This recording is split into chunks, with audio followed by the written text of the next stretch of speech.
Welcome, Regents students. Today we're going to learn how to add forces, because very seldom in the universe is there just one force acting on an object. Take something sitting outside. There's gravity acting on it, force of gravity. There's the object it's resting on is holding it up. Maybe there's a breeze. So there are multiple forces acting on that one object just sitting outside. Or maybe I gave some examples in the first lesson about force, about things in outer space, black holes, galaxies. So let's suppose there's a rock flying by planet Earth.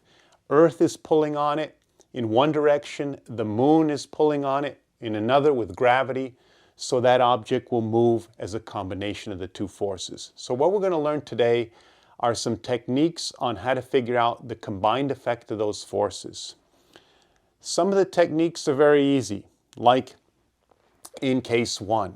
Okay, so I'll pause the video here and let you jot this down. Okay, so right here we have two forces, and as you could see in the diagram, they're both in the same direction. Maybe this is like you and your friend trying to pull something together and helping each other out. Common sense would tell you that these are just going to add. You're both pulling an object to the right, so someone might say the combined effect is 6 plus 8, 14, and that is correct. So what we would write here is F subscript net equals 14 newtons. And since forces are vectors, they have a direction, we could add maybe east or to the right, okay? Because direction is important with force. So F net is the combined effect. But sometimes in the Regents, they use the term F net, but sometimes they use something else called the resultant, and they use the symbol capital R for that. So you could say F net is 14 newtons, or R is 14 newtons, and you're saying the same thing. Okay, I'll pause here so you could jot this down. Okay, the next case we're going to look at .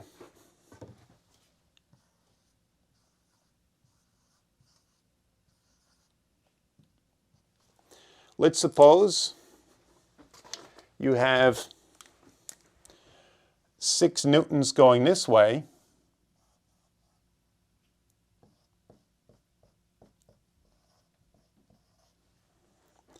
and now the 8 newtons, rather than going in the same direction, is going the opposite way.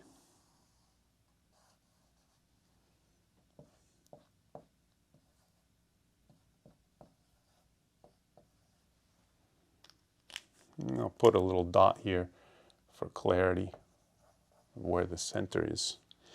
Now some of you might be saying, well, it looks like I would subtract here to get the net force. And you would be correct, because these are now like fighting each other. So the 6 is taking away from the effort of the 8. So here we could say F net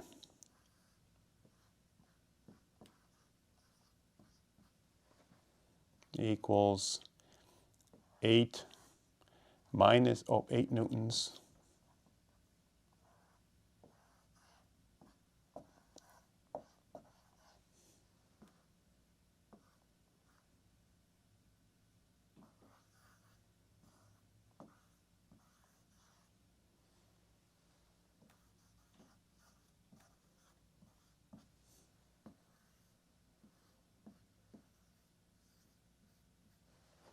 So there is the solution, okay? F net is 2 newtons to the west. Common sense, okay?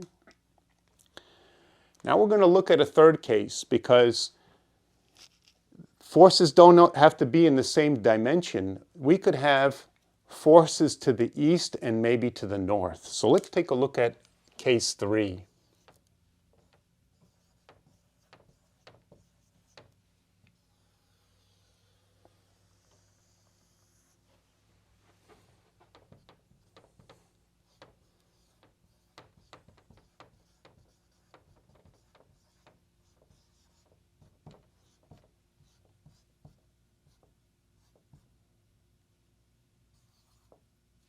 Maybe.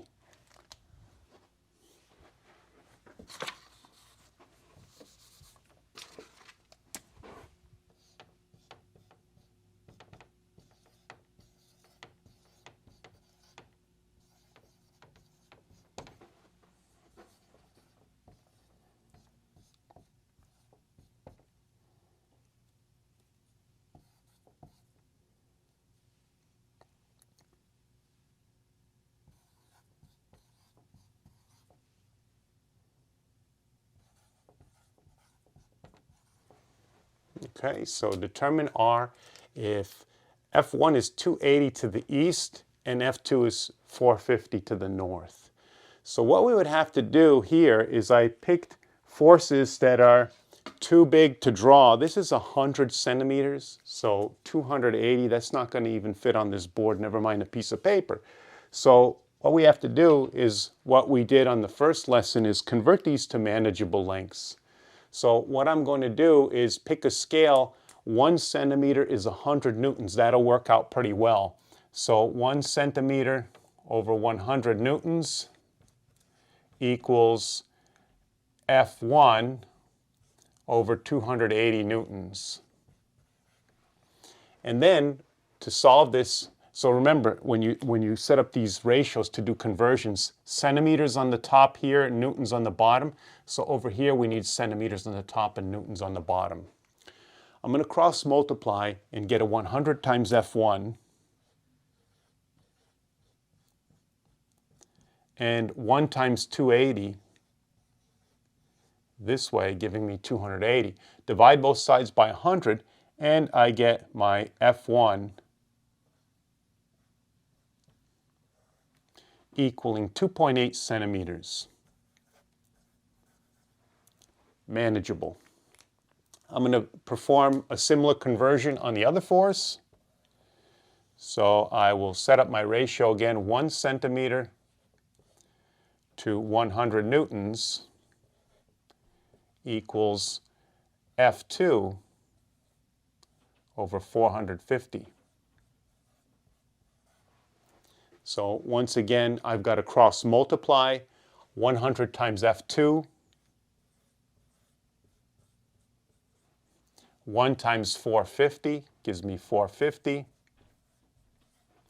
Divide both sides by 100, and that gives me my other force of 4.5 centimeters. Okay? I'm going to pause the video here to give you a chance to copy that down. Okay, so now that we have these forces, what we have to do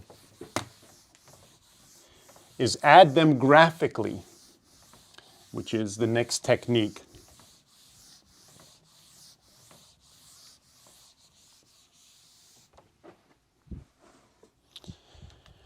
So what I'm going to do is I'm going to take this and it goes to the east, so I will draw a force 2.8 centimeters to the right.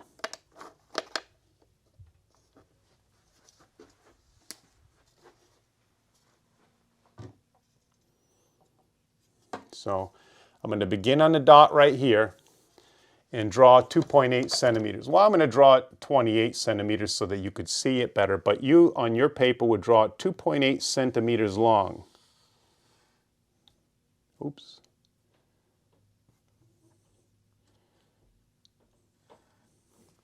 So remember,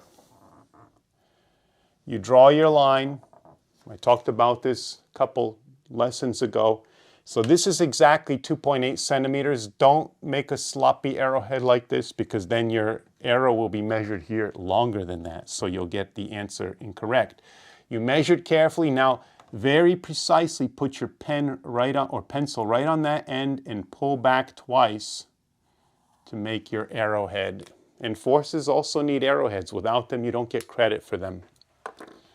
The next thing is to the north, I need 4.5 centimeters. So right here, oops.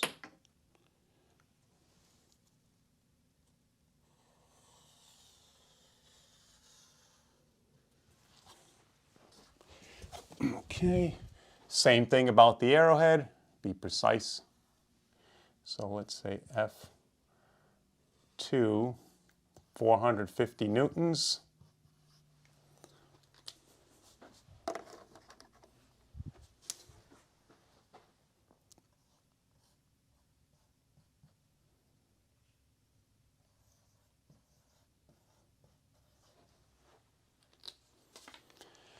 Now, if when we were looking at this were two people pulling on something with strings and it was resting on a tabletop, you would probably imagine that the object would slide somewhere along the diagonal.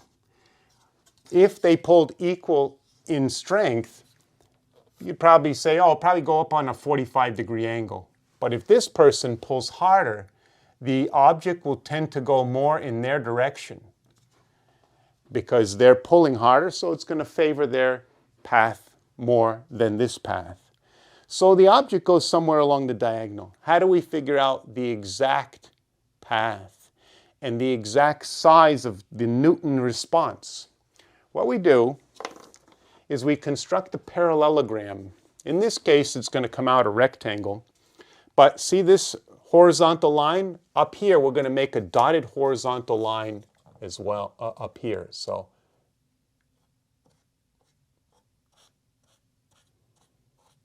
okay, parallel to here. This is the direction of the other force. So over here, we're going to construct another dotted line parallel to this force.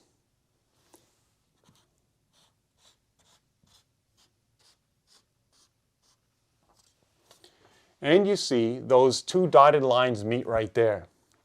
That's the end of the resultant force. So what I do is I take my straight edge and I make an arrow along that diagonal.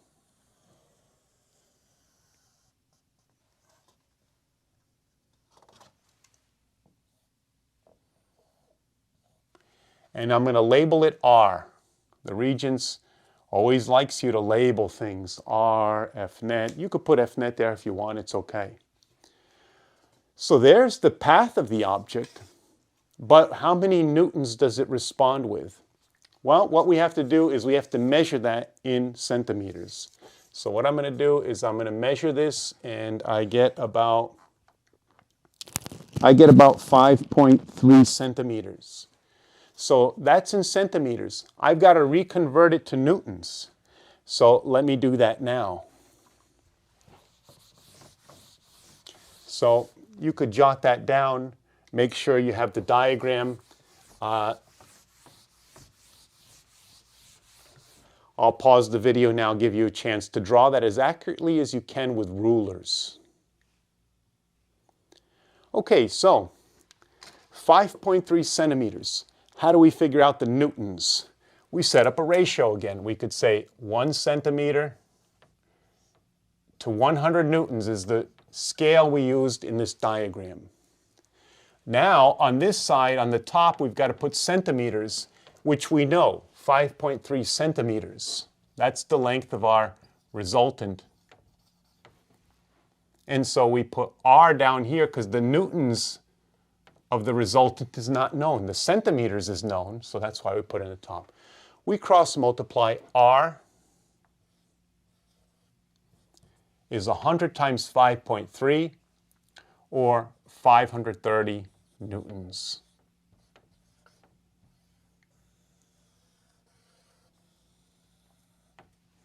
Okay. Now, forces have direction as well. Okay. I mentioned that the first day. Whether you push something this way or this way makes a difference in the outcome of events. So we need to get a direction here as well. What we could do is put a reference angle here, theta. And then we could just measure that. So we take a protractor. By the way, I put protractors in the Google Stream entry 1 next to the unit plan. So if you don't have a protractor at home, you could print out the protractor that's in the Google Stream and cut it out and use a paper protractor for your work. All right, so What I do is I put the origin of the protractor where the forces all meet, and I line up one edge of the protractor with one of the force down here. Now I tell students never to pay attention to the numbers on a protractor. Very often that can mess you up. I always tell them if you want to always get the angle right, just start at one line and count over using the marks 10, 20, 30, 40, 50, maybe 58 degrees. So I'll write that theta equals 58 degrees. Now what does that all mean? It means that instead of two people pulling like this, let's say this is Joe and this is Sarah. Just make up some names. Joe and Sarah. Joe pulls 280 newtons this way. Sarah pulls 450 this way. The box will respond according to the rules of how the universe behaves, and it'll slide off in this direction. Okay, 53 degrees from Sarah's force. Okay? This 530, what it means is that you could tell John and Sarah to sit down, don't pull on this. And you get a third person to pull in this direction with exactly 530 newtons. This box will respond exactly the same way with that one force of 530 newtons as when the two people pulled. It's the resultant, the combined effect of the forces. All right, so I'll pause here and give you a chance to jot this down. Okay, so just want to point out that some of you might be looking at this and saying, well, isn't this a hypotenuse? Can't we do 280 and 450 in the Pythagorean theorem? You are correct. We're going to discuss that in the next video lesson. But this tedious method, this graphical addition, is part of the Regents curriculum. So you need to know it. Okay, you need to know how to do this because sometimes on the Regents they will tell you to solve the problem graphically. That means drawing it to scale and measuring the answer. Even though the Pythagorean theorem would give you a better, more accurate result, this is more inaccurate because it's based on drawing. So that introduces inaccuracies. You still have to know this method. All right, a couple other quick things. I want to mention that sometimes Regents, there is another method to drawing these forces, and that's called the tip to tail method, or sometimes head to tail.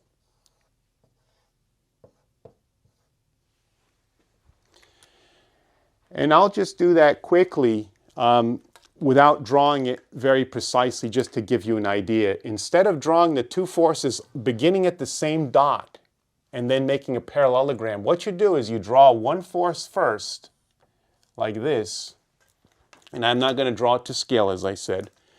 And then the other one, instead of beginning it here, you begin it at where the other arrow left off. So you do them sequentially. The tip of this arrow is on the tail of the next one. And you go like this with your 450 Newton force.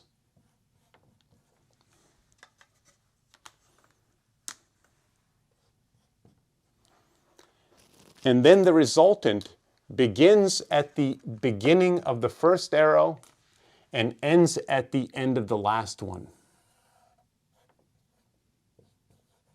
And you see, we've got the same pattern here. We get the same answer using that technique. But again, I just want to mention that because, again, sometimes the Regents favors this. Another thing I want to mention is sometimes on the multiple choice in a Regents, you don't have to draw everything to scale. You can just estimate answers quickly. Let me give you some examples and mix in something else. So let's suppose we have F1 equaling 5 newtons and F2 equaling 7 newtons. So the maximum possible is if you put them in the same direction.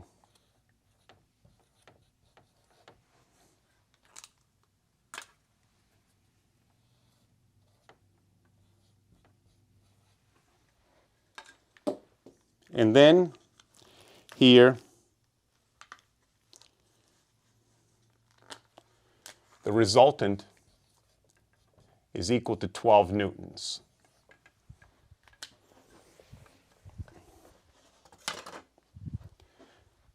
The minimum is if you put them in opposite directions. Like we saw, 7 newtons. This is like case 2 earlier.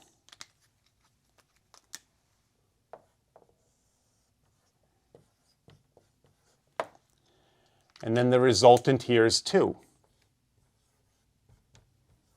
And we could write the directions to the right, to the left, whatever, but I'm just looking at the magnitudes or the numerical size.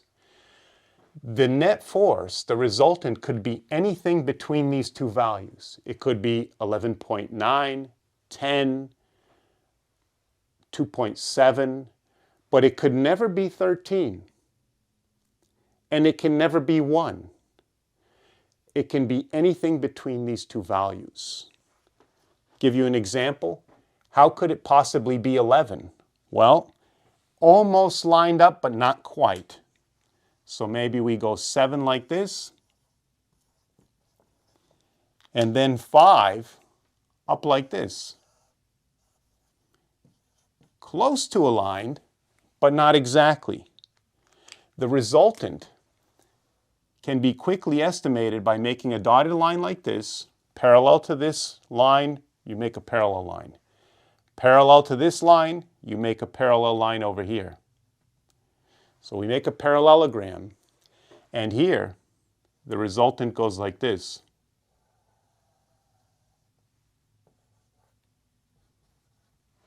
Maybe R, if we measured this all out, was 11 newtons.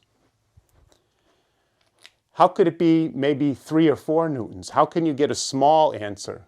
Well, it's pretty close to the minimum, so it's pretty close like this, but not perfectly opposite. An example there would be maybe 7 like this,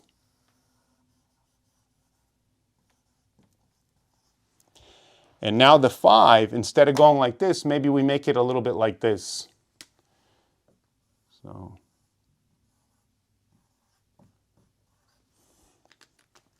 and then the resultant can be found, dotted line parallel to this one, parallel, right? Making a parallelogram. And then a dotted line parallel to this force, we're going to make a parallel line over here. And now the resultant goes from here along the diagonal. And you see it's short. And maybe it's only 4 newtons. You see it's shorter than the 5, so maybe it's 4.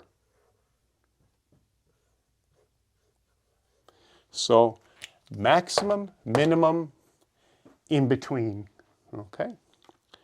All right, so I'm going to pause the video now, give you a chance to jot this down as well. And that's the end of the information today. Adding forces graphically. Quick summary. The maximum, you just add the forces when they're in the same direction. You subtract them when they're in opposite directions, so just pluses or minuses for net force. And then, if they're 90 degrees to each other and you need a precise answer or some other angle, you need a scale and you need to draw this as exactly as possible, make a parallelogram, construct that diagonal, measure it, and then convert back to newtons using a ratio. And that's the information for today.